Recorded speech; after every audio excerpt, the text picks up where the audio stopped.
le Maroc passe à une étape supérieure. Après la drogue douce, le royaume du hashish s'attaque à la dure. En effet, on apprend de sources sécuritaires qu'une usine de psychotropes tourne à plein régime à la frontière algérienne. Même si l'établissement a la forme d'une entreprise normale, il n'en demeure pas moins qu'une corrélation a été établie entre l'entrée en production de cette unité et l'arrivée en masse de psychotropes sur le marché parallèle algérien. Cette coïncidence suffit à s'interroger sur les véritables intentions des propriétaires de l'usine, située à Oujda, qui se trouve être un joint venture maroco-israélien.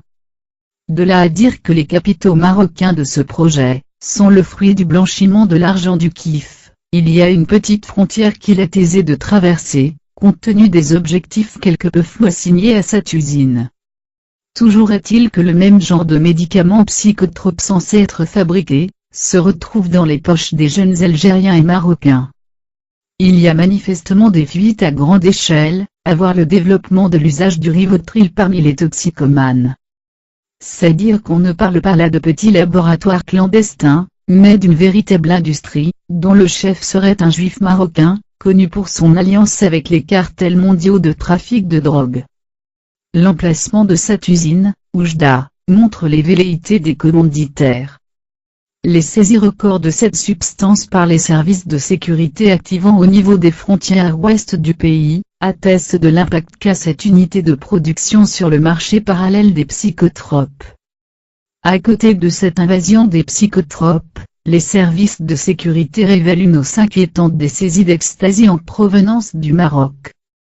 Ainsi, ce pays qui n'était qu'une zone de transit de ces drogues qui provenaient de l'Espagne, semble en fabriquer et même l'exporter vers l'Algérie. La Nexta marocaine, comme elle est appelée dans les milieux du deal, est devenue une référence. Sa qualité, son packaging, domino, jeu de cartes, couleurs attirantes, et surtout son prix font son succès, avoue un consommateur de cette drogue. L'européenne est vendue à presque 3000 dinars le comprimé, alors que la marocaine varie entre 1500 et 2000 dinars, pour les mêmes effets, voire meilleurs. Elle est donc à la portée de tous, ajoute-t-il. À cette industrie, il faut ajouter que le Maroc, premier producteur et exportateur de cannabis au monde, est devenu un pays de transit important de cocaïne provenant de l'Amérique du Sud en direction de l'Europe. Le trafic de drogue a représenté près de 23% du PIB du Maroc en 2016, soit l'équivalent de 23 milliards de dollars, a indiqué un rapport du département d'État américain. Même la presse marocaine a tiré la sonnette d'alarme sur ces drogues dures, que le pays est en train de fabriquer, une arme qui se retourne contre son porteur. Le kiff a toujours constitué la première drogue consommée, et produite, au Maroc, loin devant la cigarette et l'alcool. Des signaux alarmants indiquent que le Karkoubi est en train de faire des ravages parmi les jeunes Marocains, écrit par exemple l'hebdomadaire marocain La Ville Écho.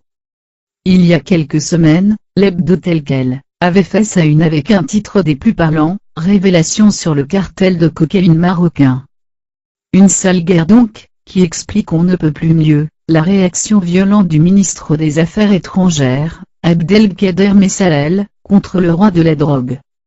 Il y va de la survie de notre jeunesse.